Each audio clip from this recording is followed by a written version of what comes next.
오늘도 와주셔서 감사드리고요. 바로 사연 읽어보겠습니다. 안녕하세요. 저는 45살 남자이고 장모님의 사업을 도와 김치 공장을 운영하고 있었던 사람입니다. 주변에선 다들 절 보고 운이 참 좋은 놈이라고 해요. 맞습니다. 저는 좋은 아내를 만났고 그보다 더 좋은 장모님을 만나 사람 노릇을 하면서 살고 있어요. 왜냐면 저희 장모님께서 김치 공장을 크게 하시는데 제가 아내와 결혼을 하게 되면서 회사를 장모님과 함께 운영하고 있거든요. 저는 지방대를 졸업해 일개 벤처기업에 다니는 회사원이었는데 동호회에서 아내를 만나게 되었어요. 처음에는 아내의 집안이 이렇게 잘 사는 집안인 줄은 모르고 만났습니다. 왜냐면 아내가 일부러 본인 집안을 꽁꽁 감추고 있었거든요. 아내 말로는 예전에 만났던 남자들 전부가 본인 집에 돈을 보고 자기를 만났다며 거짓인 마음이 들통이 나면서 상처를 너무 많이 받았대요. 그래서 그 후로는 집안 얘기를 일절 안 하고 사람을 만났다고 했죠. 아내는 10평 남짓한 오피스텔에서 혼자 살았고 대중교통을 이용해 직장을 다녔어요. 그리고 연애하면서 장모님도 5-6번 정도 만났었는데 장모님 또한 항상 추레한 옷차림을 하고 계셨죠. 그러니 저는 당연히 아내가 이 정도로 부자인 줄은 몰랐어요. 그러다 결혼 준비를 하면서 알게 되었는데 장모님께서 그러시더라고요. 자네가 우리 딸한테 했던 그 마음이 제일 진심이었고 가식이 없어서 내가 허락을 한 걸세. 그러니까 결혼해서도 우리 딸 많이 아껴주고 사랑해주게 라고 하셨어요. 장모님에게 옛날 얘기를 들어보면 정말 힘들게 아내를 키우며 사셨더라고요.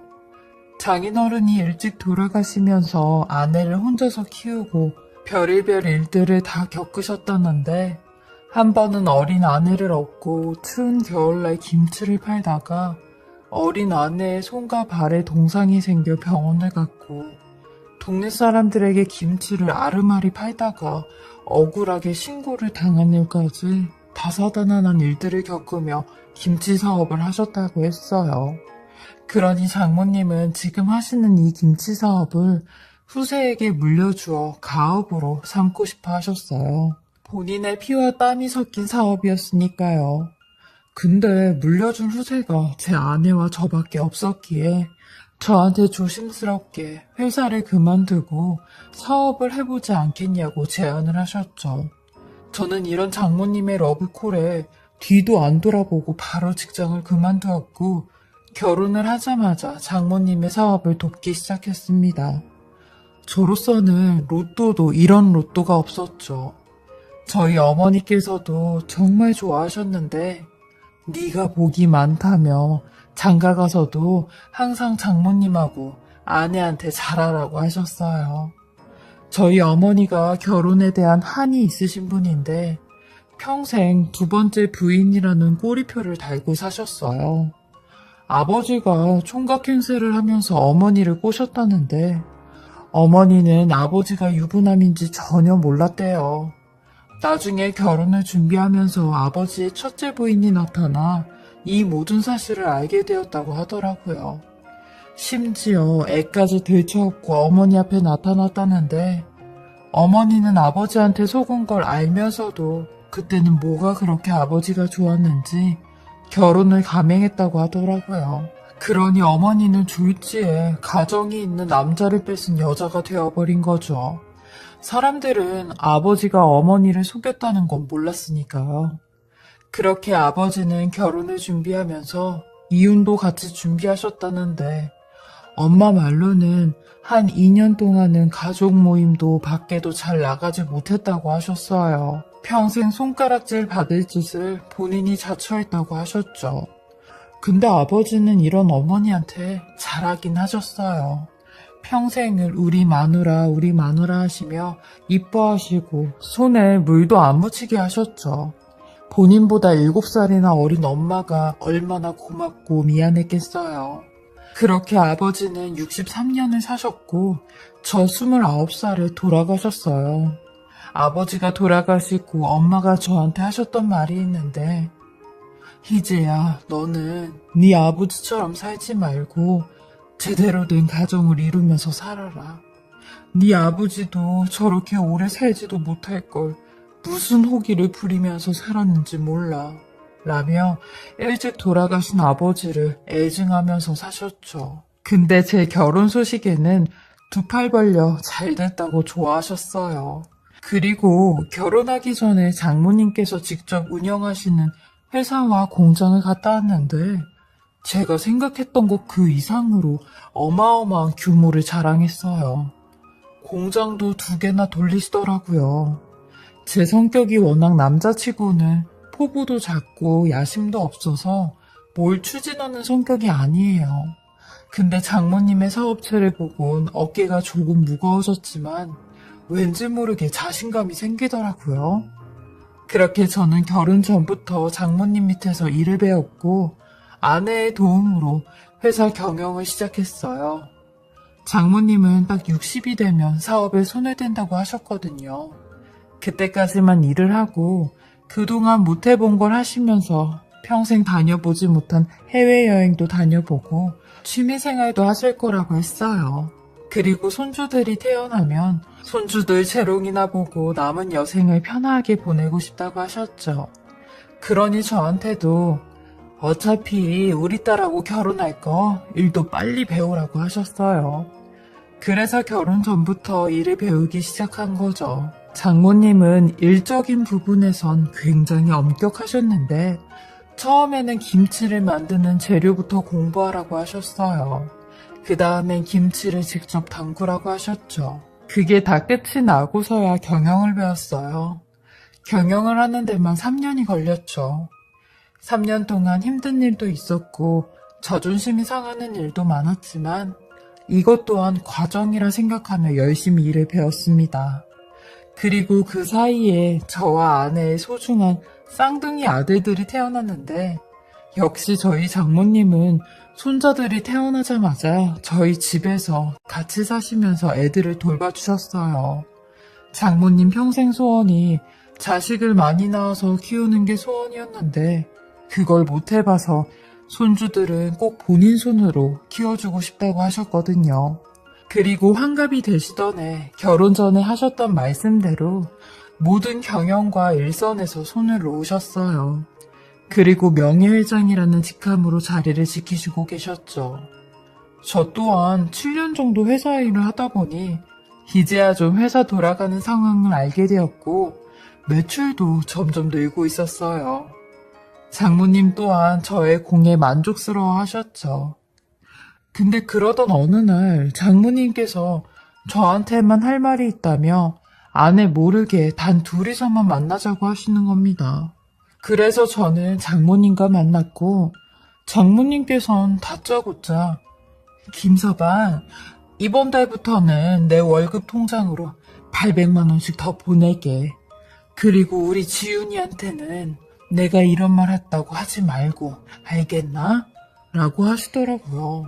사실 명예회장직을 맡고 계신 장모님께 한 달에 600만 원의 월급을 드리고 있는데 돈을 더 달라고 하는 게 이해가 가질 않았어요. 장모님께서 그 정도로 돈을 많이 쓰시는 데가 없었거든요. 왜 그러시냐고 여쭙고 싶어도 제가 물어볼 처지는 아니었기에 장모님께서 하라는 대로 했습니다. 근데 그 이유를 몇 개월 후에 알 수 있었죠. 하루는 제가 회사에서 업무를 보고 있는데 동창들하고 여행을 간 저희 아내에게 연락이 왔어요. 여보, 지금 애들 유치원에서 연락이 왔는데 아니 오늘 엄마가 애들을 데리러 안 갔다네? 연락도 없이. 그래서 나도 방금까지 엄마한테 전화를 해봤는데 전화를 안 받아. 불안하게 무슨 일 생긴 것처럼. 당신 혹시 지금 바쁜 업무 없으면 집에 좀 가봐. 내가 유치원 선생님한테는 대충 말해뒀거든? 이라는데 저도 아내의 말에 부랴부랴 집으로 갔어요.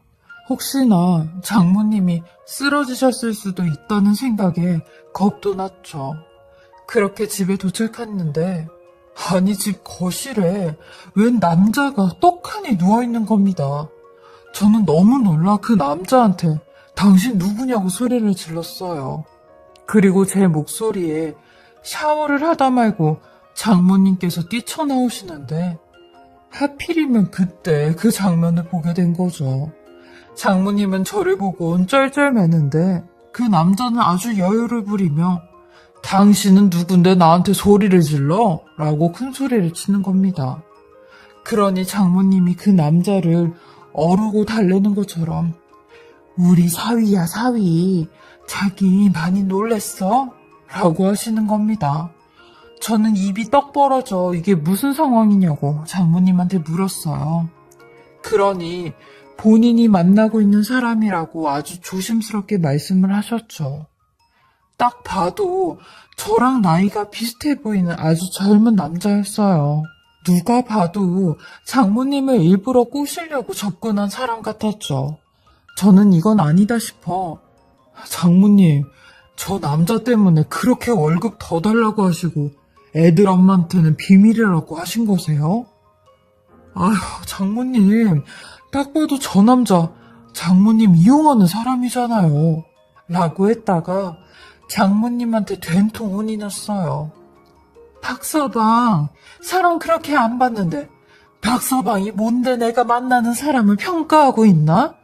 박서방은 그냥 내가 시키면 시키던 대로 해 라고 하시는데 화가 아주 단단히 나셨죠. 그렇게 장모님은 저한테 그 남자의 정체를 들키고 나선 돈 요구가 점점 더 심해졌어요. 월급도 아닌 날에 돈을 붙이라고 하는 건 일상다반사였고 그 남자의 차를 바꿔준다며 회사 돈으로 1억만 송금하라고 하신 적도 있었죠. 장모님은 그 남자한테 완전히 빠지셔선 물불 안 가리고 원하는 걸 다 해주고 있었어요. 그리고 저랑 아내가 회사에 출근하면 그 남자를 집에도 부르는 것 같았죠. 왜냐면 제가 회사에 출근을 했다가 뭘 두고 나온 적이 있어서 집에 갔는데 장모님 방에서 그 남자와 장모님의 소리가 들려왔거든요. 한 번은 제가 그 남자를 따로 만나 단단히 일러둔 적이 있는데 그걸 또 그대로 장모님한테 이르는 바람에 장모님으로부터 미운 털이 또 한 번 박히게 되었어요. 근데 결국 아내가 이 사실을 알게 되면서 집안이 난리가 났죠. 회사 경영을 같이 하는 아내가 돈이 새는 걸 모를 리 없었고 저를 추궁해 저도 어쩔 수 없이 사실대로 다 얘기를 했어요.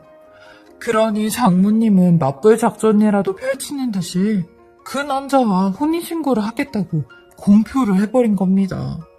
아내는 눈에 흙이 들어와도 절대 안 된다고 했고 엄마랑도 인연 끊겠다고 하는데 그래봤자 계란으로 바위치기였죠. 장모님은 너무 커다란 무기를 손에 쥐고 있었으니까요. 저희로서는 당해낼 수가 없었어요. 그리고 더 얄미웠던 게 장모님의 그 연하남이었는데요. 저한테 했던 행동과는 달리 저희 아내 앞에서는 아주 순한 양처럼 고분고분하며 아내에게 잘해주기 시작하는데 어떻게든 아내를 자기 편으로 만들려고 하는 사람 같았죠.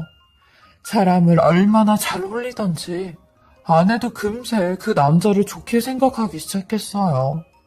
더 나아가 그 남자는 저희 집 가족 행사도 참석을 하기 시작했는데 저희 쌍둥이 아들들 유치원 졸업식까지 따라왔죠. 그날은 저희 어머니도 참석을 하셨는데 어머니는 나도 니네 장모 그 연하남 좀 봐야겠다. 아니 사람이 정도가 있지? 누가 봐도 뻔히 제비짓 하는 건데 니네 장모는 그걸 속니? 그러다가 진짜 니네 회사 그 남자한테 홀라당 뺏기는 거 아닌가 몰라? 라고 하셨거든요. 그렇게 어머니는 아들들 졸업식에서 그 남자를 보게 되었고 그 남자를 보자마자 어머니는 손을 벌벌 떠시며 아니 제가 니네 장모 남자친구라고? 하시는데 마치 그 사람을 아는 것처럼 얘기를 하셨어요. 그리곤 곧이어 제게 충격적인 말을 하시는데 이제야 저 사람 네 형이다 라고 하는 겁니다. 저는 그게 무슨 소리냐고 했어요. 그러니 아버지의 첫째 부인 사이에서 태어난 저의 배다른 친형이라는 겁니다. 저야 당연히 그런 사람이 있다는 소리만 들었지 얼굴은 몰랐으니 어안이 벙벙했죠. 저와 어머니가 놀란 눈으로 그 친형이란 사람을 빤히 쳐다보고 있으니 이내 그 사람이 저희 쪽으로 와선 아줌마 저 멀리서 보고 있는데 아줌마 표정 아주 가관이네. 나 알아보지. 못 알아보면 내가 아주 섭한데 라며 저한테도 야 니네 엄마가 옛날에 나한테 어떻게 했는지 아냐? 우리 엄마 아파서 병원비도 못 내고 돌아가시고 내가 내 아버지 보러 니네 집에 찾아갔는데 네 엄마가 그러더라. 여기가 어디라고 찾아왔냐고. 나를 아주 매몰차게 문전박대하는데 아니 우리 아버지 뺏어간 주제에 뭘 잘났다고 큰 소리를 치냐고. 그래서 나도 그때 생각했지. 너랑 네 엄마한테 아주 소중한 걸 뺏어간다고. 그래서 이렇게 니네 장모한테 작업치고 있다. 그리고 너 이혼까지 시키려고 하는데 저는 어머니와 그 남자를 번갈아 가며 쳐다봤어요. 어머니는 얼굴만 새빨개지셔선 아무런 말씀도 안 하시는 겁니다. 제가 알고 있던 사실과는 정반대였죠. 분명 저한테는 아버지가 유부남인 걸 속이고 어머니를 만났다고 했는데 그게 아니었나 봐요. 저는 이 사실을 알게 된 이상 나도 가만히 있지 않을 거라고 했어요. 내가 장모님하고 와이프한테 당신이 내 친형이라는 걸 말하면 가만히 계실 것 같아? 퍽이나 장모님이 바로 헤어지자고 하시겠지 라고 하니 제 친형이란 사람은 아주 당당한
소리로 누가 이기나 한번 해보자고 하는 겁니다.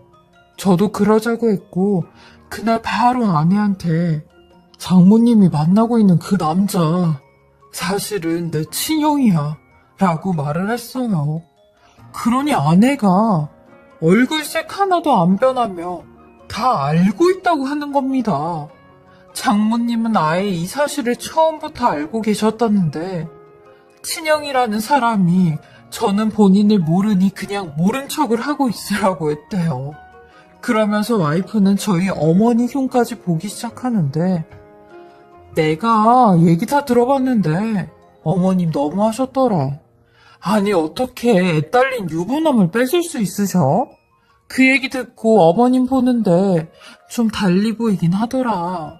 그리고 어머님이 그분이랑 그분 엄마가 시아버지한테 좀 도와달라고 찾아갔을 때 도와주지 말라면서 문전박대하고 소금까지 뿌리셨다는데 사람이 어떻게 그렇게 야박해? 라고 하는 겁니다.